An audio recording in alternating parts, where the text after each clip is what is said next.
Hi, it's Dr. Games and welcome to another Gamer Skillz video.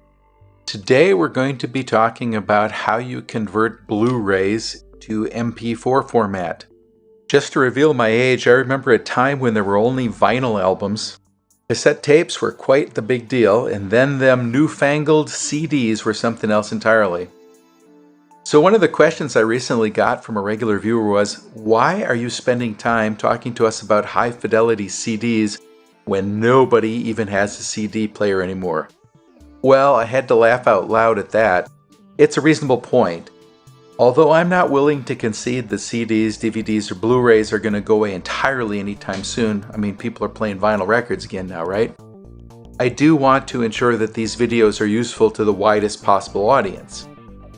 Many of the viewers watch most of their videos, if not all of them, on handheld personal devices using MP4 files. Blu-rays are harder to convert than DVDs, and so we'll start with a Blu-ray video and explainer video. And we're going to use several tools, and I will demonstrate several alternative techniques. The tools we're going to use are MeGUI Build 2525, FFmpeg 6.1.7601, Corel Video Studio Pro X8, Sony Vegas Pro 12, and Subtitle Edit 3.4.6. Before you undertake converting a Blu-ray to MP4, you must ensure that you know the parameters for the device you're going to show the MP4 on. Converting from M2TS, that's the Blu-ray format for videos, the MP4 format, that process is very time consuming. So if you spend 12 plus hours converting and then find out that the MP4 produced doesn't work on your player, it's going to be an embittering experience. High-end programs like Corel, Vegas, etc. often have presets, and all that you'll have to do is select your device from a list of those supported.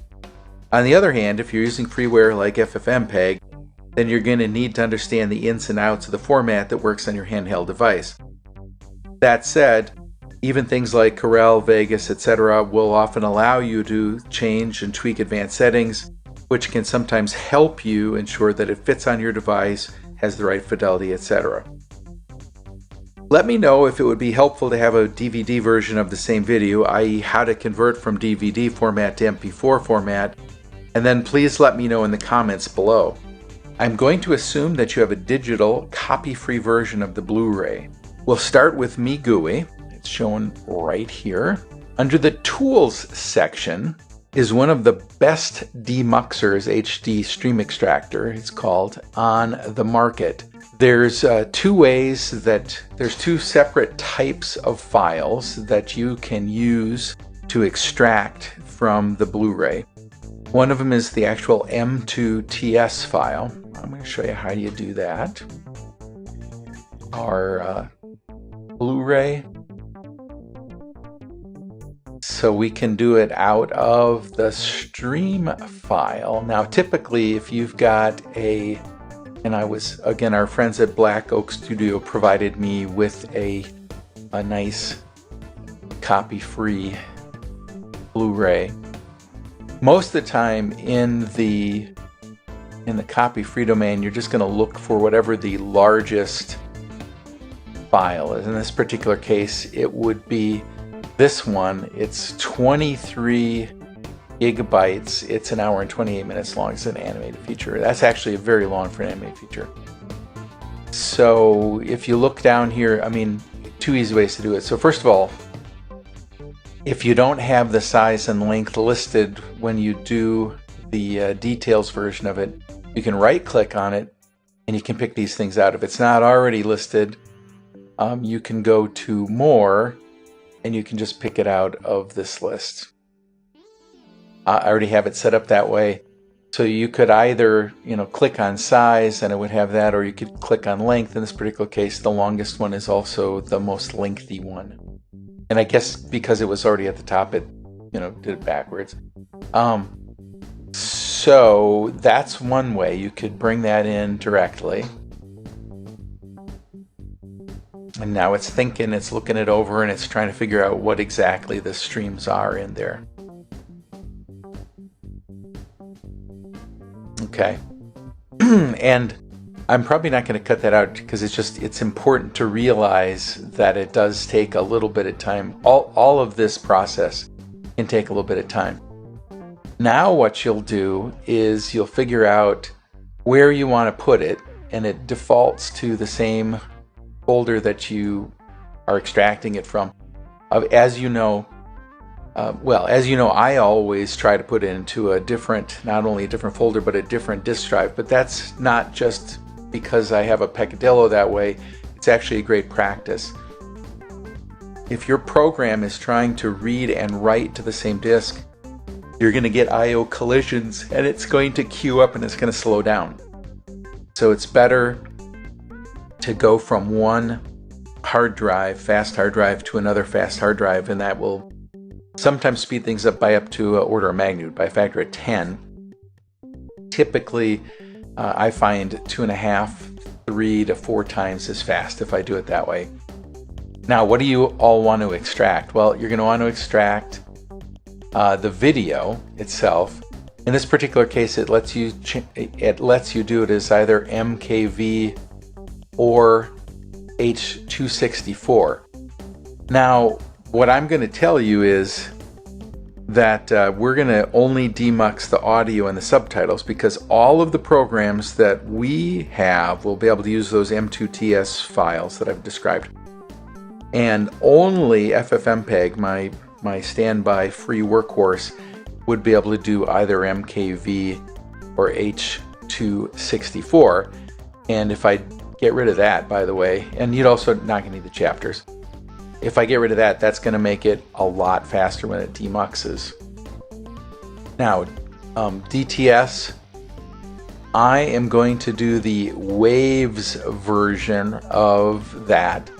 You may have a program that's able and capable, and a lot of the new programs that I have are actually licensed and able to use DTS. But every old thing you have is going to be able to use the Waves file. Then we've got the subtitles, the English subtitles in the SUP version, because I like English subtitles. And this is director's comments. I'm not going to necessarily need that, so I can get rid of that as well. So we got our audio, which is being broken out into waves, and our subtitles. It also has some more subtitles down here, and again, you're going to want to go through and check these out and ensure that you are in fact demuxing the right set of stuff. Okay, and once you've got picked out where you want to put it, and in this case we're just going to go to a Black Oak Demux 1, and notice that it's just the audio and subtitle files, and we'll go ahead and then it says enclose. We'll queue that, and you can set this to be whatever speed you want this to be. I'm going to cut it here, and we will hit it again once all of the tracks have been extracted. Now, both Vegas and Corel have the ability to read in the Blu-ray format, but in cases with multiple languages, they often get confused. Now, many of you will not want to include the subtitles in your final MP4, and that's fine. But if you're like me and spend time when you're not able to wear headphones or in your environment where you're watching the movie, well, then the subtitles can be very useful. So a lot of times, for example, when I'm working out, I'll watch a video or something, or I'm on a plane and it's noisy, and it's just useful to have the subtitles. Subtitles come in two varieties for MP4s, hard-burned and embedded text, and we're going to cover both types. If you want to embed text, then you're going to need to use Subtitle Edit to convert the Blu-ray image stream into a text-based subtitle format, and we'll be using the SRT format, which is one of the most widely used ones. Okay, so we've got all of our SUPs here, And what we're going to do, we'll go ahead and grab that first one, which is T9. You can see it here. Pull that in. And one of the things you can do is you can look through it and you can make sure that it in fact has what you want. You want to make sure that if you do check though, you put it back to 1 to the very first subtitle.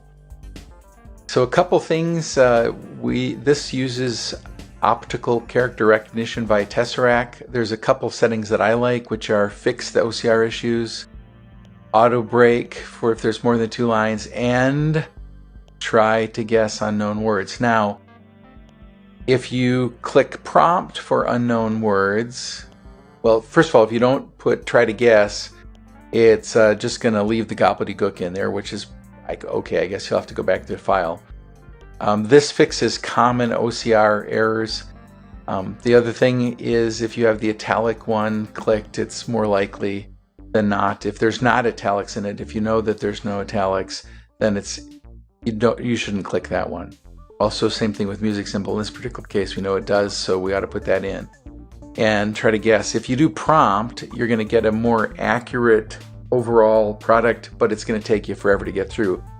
So you click on Start OCR, and lo and behold, I've already done it, and here it is. And in this particular case, you just save it as an SRT format. And we're going to use that in a couple different ways. Okay, now I'm going to go ahead and bring it into Corel Video Studio Pro 8. And the first thing I'm going to do is I'm going to insert our video file that we want in there. So I'm going to use the M2TS because I know that works. And I'm just going to go ahead and pull that from our Black Oak stream here. And I know that that's 1. If I want to verify that, by the way, it's taken a minute. There we go.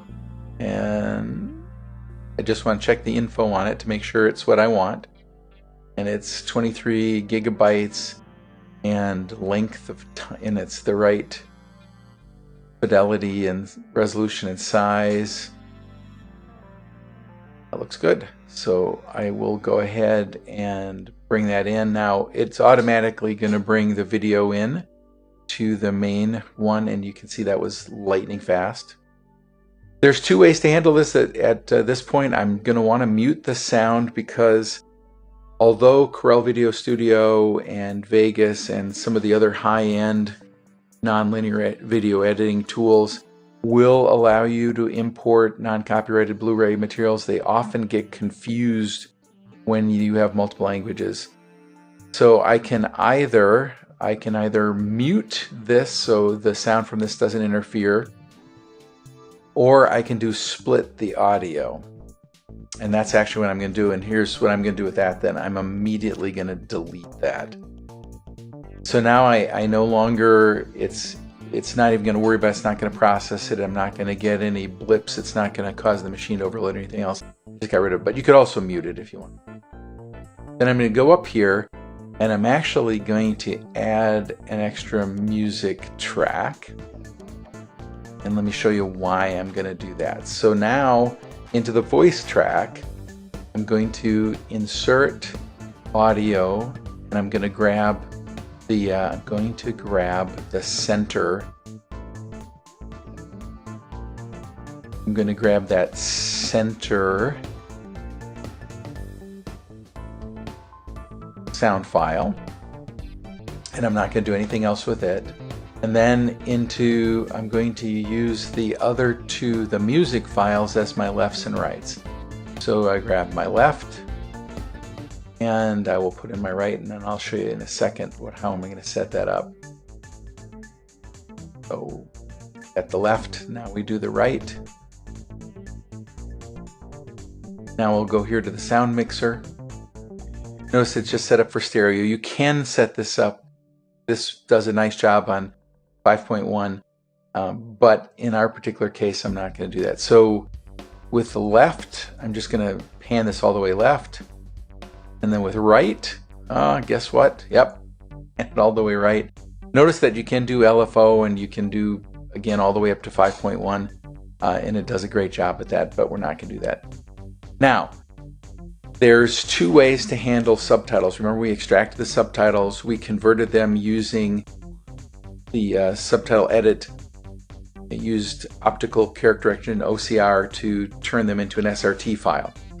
If I want to hard burn the subtitles, at this point what I'm going to do is I would come here and I would insert media into timeline. I would take subtitles, and then those would go into the subtitle track, and it lets you use UTF, SRT, or LRC format. Those are all text formats that are generally available, and then that would let you hard burn them in. So let me click off this so that it goes back, and then it would put these as titles that would get hard burned in. There's another format that you can do with MP4, which is what they call soft subtitles, where you actually embed a text stream into the MP4, and then it lets you turn them on and off. Me, I'm a hard burning kind of guy, but one thing that I know about this particular program, about Corel Video Studio 8, is it doesn't like all of these I's and B's and everything else. It doesn't actually recognize any of that stuff. So what we'd have to do is we'd have to replace you'd have to replace all of the italics symbols with nothing. And then I'd have to get rid of, so essentially this looks like HTML text, right? And I'd go back through and I'd replace all of the italics ends with nothing. Oops, it might make sense if I do it the right way.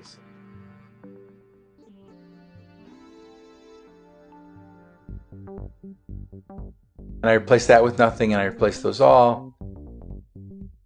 And now those are all gone, etc. And so these HRs, these are all those music symbols that were in there. And you'd actually have to go through and make sure that you'd want to go through and make sure that whatever you ultimately imported in here was something that would work in that title track. Then we just go to share, and I'm not going to go through that. I just want to show you that process. But that's how you'd import that SRT. Then you go to your MPEG, and you would figure out what you wanted your parameters to be. So in this particular case, it's got a bunch of different selections. Do all of these different MP4s. You can do the extended version of MP4 if you've got something that you want to put on a 4K screen, etc.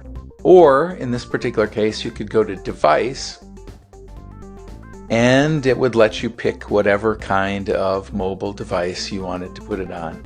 But again, that goes back to the earlier point about you need to understand what the parameters on your particular device are. The other thing you can do is you could do a custom file, and that lets you do these options, and then you can do all kinds of different things and different kinds of compression, and you could do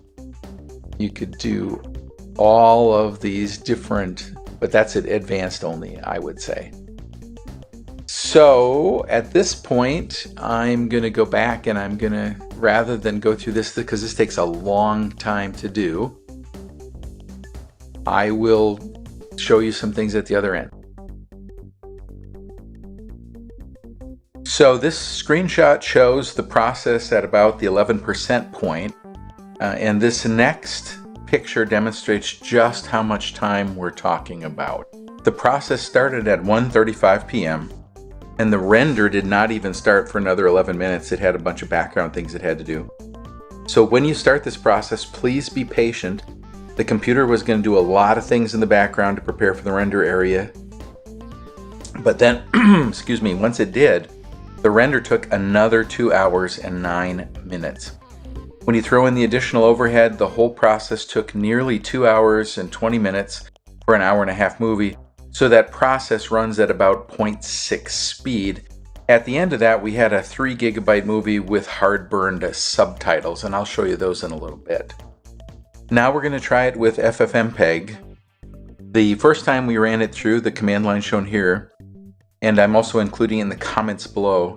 The newer versions of FFmpeg have AAC as a native format, and you're looking, you need to look up things, when you're looking things up about the program online, careful to select tutorials that apply to the version of the program that you actually have. Otherwise you run into a lot of unnecessary errors and it's very difficult to figure out what the problem is. One of the parameters that we can manipulate is speed. Notice that when we put the speed at very slow, which we're showing in this particular case, that's the most conservative setting, the speed of the command line is actually less than Corel. However, when we move to fast and then to very fast, MPEG actually got very close to a 1.5 speed. So again, those of you who have seen these Gamer Skillz videos before know that I'm a fan of some of the free command line tools out there. With FFmpeg, an interesting thing is if you're in the command line, and you can see it being demonstrated here, you actually can do the control C to copy it out of the notepad. But then when you try to copy it into the command window, you actually have to right click and use paste. So again, that's just a little bit of a trick I learned. I'm going to cut it off here because the next thing I want to do is compare the various videos that were produced by these the two methods we got so far. So we'll cut it off here and I'll see you when all the videos are done. Hi, welcome back. Now we've got 2 base videos and 1 additionally processed video. The 2 we have are this first one. This is the one that was done by Video Studio Pro Corel X8. You notice that they all came up at the same time, which is always a good check. This one is about half of the size of the other 2, and it's actually got in hard-baked subtitles in it. The base video that we got out of FFmpeg is this one, and this was done at about 1.5 speed, and it does not have any hard-burn subtitles. Now what I did do, and I'm going to show you guys that in a second, is I was able to add a text subtitle stream. Now if you hard burn the subtitles, guaranteed they're going to display. Of course you can never turn them off or change the size or anything else. Many of the more sophisticated viewing programs, if you have those text-based subtitles as a stream, and there's a few containers, MKV lets you do this, Matrosky MP4 container lets you do it. Then if it does have that capability, it's cool because you can turn them on and off, you can change the size and color and all that kind of thing. You'll also note that I started doing this in Sony Vegas. If you're interested in hiding in Sony Vegas, it's pretty much a duplicate of what I did in Corel, and I realize this video is getting kind of long. So if anybody's interested in seeing how I did it specifically in Sony Vegas, I'm glad to show you how to do that. Essentially, it's the same steps though that I used in Corel, which is import in the base M2TS file, the base transport stream for Blu-ray format, and then bring in 3 channels of sound, the center one being in the center, left and right, and then muxing those down into stereo. So Sony Vegas runs a smidge slower than Video Studio Pro for Corel though. Although arguably people would say Sony Vegas probably gives the best quality, but in my particular case on my devices I can't really tell the difference. I'm not discerning enough to tell that, but if you're really an aficionado, you might want to use Sony Vegas. But again, pretty much the same process. Let me know in the comments below if you want to see that in operation. So what I'm going to do next, I'm going to take a break here, and once I'm set up to do the muxing of the subtitles into the base video file without the subtitles, this is the text stream, not the hard burns, but the text stream. So I'll see you on the flip side. Thank you. Okay, so the FFmpeg command line to bring in that stream, subtitle stream as a text stream, is as shown as follows. And I'll go through it with you kind of line by line. or piece by piece. It's the whole line here, right? So first thing is FFmpeg, which obviously invokes FFmpeg. Then you got your input file, which is our base file that's been created. We could have used either one, but in this particular case, I used the one that came out of Corel Video Studio. And then I have another input. Another input is it's the subtitles in SRT format. And then we're going to actually map two separate sets of things. So this is the base map for the video, the base video. This is the base map for the audio. And you'll notice that for both of those we said copy. There is no processing whatsoever. They're just being copied frame for frame back into the program. And then there's this third bit, which is entirely another stream, and this is a particular subtitle format, which is move text. And when that actually gets muxed into there as a text stream, and then will have to be interpreted by your video player as a text-based subtitles. One of the things that you got to be careful of is if you're not careful, some of the FFmpeg instructions, if you do a Google search or something else, will tell you to copy, quote unquote, copy the move text in. Yeah, it's not a great idea. What you want to do is make sure that you're doing a mapping. You do a mapping from this input into that move text. Otherwise, it's not going to work. That's that. And at the end of the process, you're going to have your MP4 files.